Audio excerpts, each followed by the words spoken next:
ಹೈಕೋರ್ಟ್ನ ಸೂಚನೆಯಂತೆ ಶೃಂಗೇರಿ ವಿಧಾನಸಭಾ ಕ್ಷೇತ್ರದಲ್ಲಿ ಅಂಚೆ ಓಟುಗಳ ಮರು ಎಣಿಕೆಯ ಕಾರ್ಯ ನಡೀತಾ ಇದೆ. ಈ ಸಂದರ್ಭದಲ್ಲಿ ಶಾಸಕರು ಇದಕ್ಕೆ ಮತ್ತೊಮ್ಮೆ ಆಕ್ಷೇಪವನ್ನು ವ್ಯಕ್ತಪಡಿಸ್ತಾ ಇದ್ದಾರೆ. ಐಡಿಎಸ್ಜಿ ಕಾಲೇಜಿನಲ್ಲಿ ನಡೀತಾ ಇರುವಂತಹ ಮರುಮತ ಎಣಿಕೆಯ ಕಾರ್ಯ ಇದು. 1822 ಮತಗಳನ್ನು ಬೇರ್ಪಡಿಸಿದ್ದಾರೆ ಎಣಿಕೆ ಕೇಂದ್ರದ ಅಧಿಕಾರಿಗಳು. 279 ಮತಗಳು ತಿರಸ್ಕೃತಗೊಂಡಿತ್ತು, ಅದನ್ನು ಪ್ರತ್ಯೇಕವಾಗಿ ವಿಂಗಡಣೆ ಮಾಡಿದ್ದಾರೆ. 1540 ಮತಗಳು ಪ್ರತ್ಯೇಕವಾಗಿ 25 ಮತಗಳ ಬಂಡಲನ್ನು ಮಾಡಿದ್ದಾರೆ. ಶೃಂಗೇರಿ ಕ್ಷೇತ್ರದ ಅಂಚೆ ಮತಗಳ ಮರು ಎಣಿಕೆಯ ಕಾರ್ಯ ಈ ರೀತಿ ಸಾಗ್ತಾ ಇದೆ. ಬಟ್ ಇದಕ್ಕೆ ಶೃಂಗೇರಿ ಶಾಸಕ ರಾಜೇಗೌಡರು ಆಕ್ಷೇಪವನ್ನು ವ್ಯಕ್ತಪಡಿಸ್ತಾ ಇರುವಂಥದ್ದು.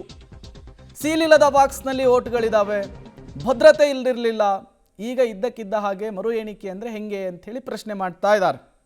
ನಿಜಕ್ಕೂ ಕೂಡ ಇದು ಶೃಂಗೇರಿ ಶಾಸಕ ರಾಜೇಗೌಡರಿಗೆ ಅಗ್ನಿ ಪರೀಕ್ಷೆ. ಹೈಕೋರ್ಟ್ ಆದೇಶ ಕೊಟ್ಟಿತ್ತು. ಜೀವರಾಜ್ ಅವರು ಹೈಕೋರ್ಟ್ನ ಮೊರೆ ಹೋಗಿದ್ರು ಫಲಿತಾಂಶವನ್ನು ಪ್ರಶ್ನಿಸಿ. ಮರು ಎಣಿಕೆ ಆಗಲಿ ಅಂಥೇಳಿ ಹೈಕೋರ್ಟ್ ಸೂಚನೆಯನ್ನು ಕೊಟ್ಟಿದೆ. ಹೈಕೋರ್ಟ್ನ ಸೂಚನೆಯಂತೆ ಈಗ ಮರು ಮತ ಎಣಿಕೆಯ ಕಾರ್ಯ ನಡೀತಾ ಇದೆ. ಈ ಸಂದರ್ಭದಲ್ಲಿ ಗೊಂದಲ ಕೂಡ ಉಂಟಾಗ್ತಾ ಇದೆ ಅನ್ನೋದು ಗೊತ್ತಾಗ್ತಾ ಇದೆ. 2023ರ ವಿಧಾನಸಭಾ ಚುನಾವಣೆಯಲ್ಲಿ 1822 ಅಂಚೆ ಮತಗಳು ಬಂದಿತ್ತು. ಇಲ್ಲಿ ಟಿ.ಡಿ. ರಾಜೇಗೌಡರು ಗೆದ್ದಿದ್ದು ಕೇವಲ 201 ಮತಗಳ ಅಂತರದಿಂದ. ಹಾಗಾಗಿ ಫಲಿತಾಂಶವನ್ನೇ ಪ್ರಶ್ನಿಸಿ ಪರಾಜಿತ ಅಭ್ಯರ್ಥಿ ಜೀವರಾಜ್ ಅವರು ಕೋರ್ಟ್ನ ಮೊರೆ ಹೋಗಿದ್ರು. ಶೃಂಗೇರಿ ಕ್ಷೇತ್ರದ ಅಂಚೆ ಮತಗಳ ಮರು ಎಣಿಕೆಯ ಹಿನ್ನೆಲೆಯಲ್ಲಿ ಮತ್ತೆ ಆರೋಪವನ್ನು ಮಾಡ್ತಾ ಇದ್ದಾರೆ ಶಾಸಕ ಟಿ.ಡಿ. ರಾಜೇಗೌಡ ಅವರು. ಟ್ರಂಕ್ ಮುರಿದಿದೆ, ಸೀಲ್ ಓಪನ್ ಆಗಿದೆ, ಈಗ ಮರು ಕೌಂಟಿಂಗ್ ಅಂದರೆ ಹೆಂಗೆ ಅನ್ನೋದು. ಮತ ಬಾಕ್ಸ್ಗಳನ್ನು ಟ್ಯಾಂಪರಿಂಗ್ ಮಾಡಿರುವಂತಹ ಅನುಮಾನವನ್ನು ವ್ಯಕ್ತಪಡಿಸ್ತಿದ್ದಾರೆ. ಲಿಖಿತ ಆಕ್ಷೇಪವನ್ನು ಮಾಡಿದರೂ ಕೂಡ ಅಧಿಕಾರಿಗಳು ಕ್ಲಾರಿಫಿಕೇಶನ್ ಅನ್ನು ಕೊಡ್ತಾ ಇಲ್ಲ.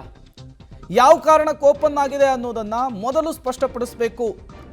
ಸ್ಟ್ರಾಂಗ್ ರೂಮ್ನ ಬಳಿ ಶಾಸಕ ರಾಜೇಗೌಡರು ಕೊಟ್ಟಂತಹ ಹೇಳಿಕೆ ಇದು. ಆಕ್ಷೇಪವನ್ನು ವ್ಯಕ್ತಪಡಿಸ್ತಾ ಇದ್ದಾರೆ.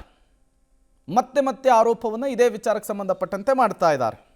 ಓಪನ್ ಆಗಿದೆ ಬಾಕ್ಸ್ಗಳು, ಹಾಗಾಗಿ ನಾವು ಅದನ್ನು ವಿರೋಧ ವ್ಯಕ್ತಪಡಿಸ್ತು. ಆಮೇಲೆ ಅದನ್ನೆಲ್ಲ ರೆಕಾರ್ಡ್ ಮಾಡಿಸಿ ಸೈನು ಮಾಡಿದ್ದೀವಿ. ಕೋರ್ಟಿನ ಮತ್ತೊಂದು ನಿರ್ದೇಶನವನ್ನು ಇದನ್ನು ಮಾಹಿತಿ ಕೊಟ್ಟು ಏನೇನು ನಾವು ಅಬ್ಜೆಕ್ಷನ್ ರೈಸ್ ಮಾಡಿದ್ವಿ ಅದು ನ್ಯಾಯಾಲಯಕ್ಕೆ ಮಾಹಿತಿ ಕೊಟ್ಟು ನ್ಯಾಯಾಲಯದ ಅಭಿಪ್ರಾಯ ಪಡ್ಕೊಂಡು ಮತ್ತೆ ಎಣಿಕೆ ಮಾಡಿ ಅಂತ ಹೇಳಿದ್ವಿ. ಇಲ್ಲ ನ್ಯಾಯಾಲಯದ ಆದೇಶದ ಪ್ರಕಾರ ನಾವು ಎಣಿಕೆ ಮಾಡಲೇಬೇಕು ಅನ್ನೋ ವಾದವನ್ನು ಚುನಾವಣೆ ಅಧಿಕಾರಿಗಳು ಇಟ್ಟಿದ್ದಾರೆ, ನಮ್ಮ ಮುಂದೆ ಇಟ್ಟಿದ್ದಾರೆ.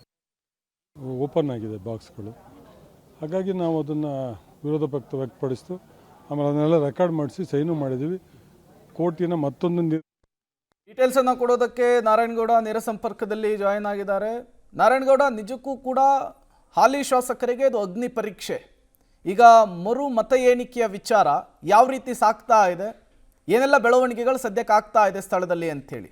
ಹೌದು ಪ್ರೇಮ್, ಅಂತಂದರೆ ಈಗಾಗಲೇ ಯಾವಾಗ ಹೈಕೋರ್ಟು ಮತ್ತು ಏನು ಅಂಚೆ ಮತಪತ್ರಗಳನ್ನು ಮತ್ತೆ ಕೌಂಟ್ ಮಾಡಿ ಒಂದು ವರದಿ ಕೊಡಿ ಅಂತ ಹೇಳ್ತಾ ಅವತ್ತಿಂದನೂ ಕೂಡ ಇಬ್ಬರು ಶಾಸಕರೇ, ಮಾಜಿ ಮತ್ತು ಹಾಲಿ ಶಾಸಕರು ಇಬ್ಬರು ಕೂಡ ನಾನು ಗೆಲ್ತೀನಿ ಅನ್ನೋ ವಿಶ್ವಾಸದಲ್ಲಿರುವಂಥದ್ದು. ಒಂದು ಕಡೆ 200 ಮತಗಳ ಅಂತರದಿಂದ ಗೆದ್ದಿರುವಂಥ ರಾಜೇಗೌಡರಿಗೆ ನಾನು ಮತ್ತೆ ಗೆಲುವು ನಂದೆ ಅಂತ ಅವ್ರ ವಿಶ್ವಾಸದಲ್ಲಿದ್ದರೆ, ಏನು 200 ಮತಗಳ ಅಂತರದಲ್ಲಿ ಸೋತಿರುವಂಥ ಏನು ಜೀವರಾಜ್ ಅವರು ಇದ್ದಾರೆ ಅವರು ಕೂಡ, ಯಾಕೆಂದರೆ 279 ಅಂಚೆ ಮತಗಳು ಅದು ಪೂರ್ಣ ಪ್ರಮಾಣದಲ್ಲಿ ಅದು ಯಾವುದೇ ಕೌಂಟ್ ಕೂಡ ಆಗಿಲ್ಲ. ಹಾಗಾಗಿ ಆ ಮತಗಳ ಮುಖಾಂತರ ನಾನು ಗೆಲ್ತೀನಿ ಅನ್ನೋ ವಿಶ್ವಾಸ ಅವರಿಗೂ ಕೂಡ ಇದ್ದಂಥದ್ದು. ಆದರೆ ಯಾವಾಗ ಇವತ್ತು ಐಡಿಎಸ್ಜಿ ಕಾಲೇಜಲ್ಲಿ ಮತ ಎಣಿಕೆ ಕಾರ್ಯ ಆರಂಭ ಆಯಿತು, ಯಾವಾಗ ಸ್ಟ್ರಾಂಗ್ ರೂಮಲ್ಲಿ ಏನು ಮತ ಬಾಕ್ಸ್ಗಳನ್ನ ತರಕ್ಕೆ ಹೋದ್ರು ಆ ಸಮಯದಲ್ಲಿ ಅಲ್ಲೇ ಆಗಲೇ ಏನು ಬಾಕ್ಸ್ಗಳಿದ್ವು ಆ ಬಾಕ್ಸ್ಗಳು ಓಪನ್ ಆಗಿದ್ದಂಥದ್ದು, ಕೆಲವು ಸೀಲ್ಗಳು ಓಪನ್ ಆಗಿದ್ದಂಥದ್ದು ಮತ್ತು ಕೆಲವು ಜಖಂಗೊಂಡಿದ್ವು. ಹಾಗಾಗಿ ಕಾಂಗ್ರೆಸ್ನವರು ಕೂಡ ಅದಕ್ಕೆ ಆಕ್ಷೇಪ ವ್ಯಕ್ತಪಡಿಸಿದ್ರು. ನೀವು ಇದನ್ನು ಹೈಕೋರ್ಟ್ ಗಮನಕ್ಕೆ ತನ್ನಿ, ಕೋರ್ಟ್ ಗಮನಕ್ಕೆ ತಂದು ಅಲ್ಲಿಂದ ಅನುಮತಿ ಪಡೆದು ಕೌಂಟ್ ಮಾಡಿ, ಈ ಕೌಂಟ್ ಮಾಡೋದಕ್ಕೆ ನಮ್ದು ಒಪ್ಪಿಗೆ ಇಲ್ಲ ಅನ್ನೋ ಮಾಹಿತಿ ಕೂಡ ಕೊಟ್ಟಂಥದ್ದು. ಆದರೆ ಆ ಚುನಾವಣಾ ಅಧಿಕಾರಿಗಳು ಹೈಕೋರ್ಟ್ ಆದೇಶದ ಹಿನ್ನೆಲೆ ನಾವು ಮತಪತ್ರಗಳನ್ನು ಕೌಂಟ್ ಮಾಡ್ತೀವಿ, ಅಂಚೆ ಮತಪತ್ರಗಳನ್ನು ಕೌಂಟ್ ಮಾಡ್ತೀವಿ ಅಂತ ಎಲ್ಲದೂ ಕೂಡ ಐಡಿಎಸ್ಜಿ ಕಾಲೇಜಿಗೆ ತಂದಂಥದ್ದು. ಆದರೆ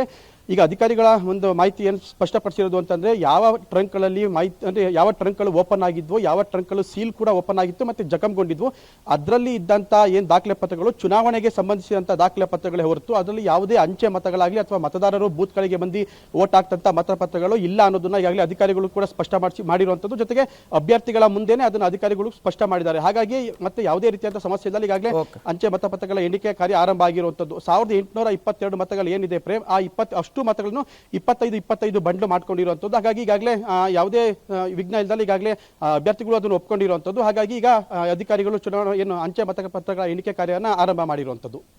ಓಕೆ, ಥ್ಯಾಂಕ್ ಯು ನಾರಾಯಣಗೌಡ ತಮ್ಮೆಲ್ಲ ಮಾಹಿತಿಗಾಗಿ.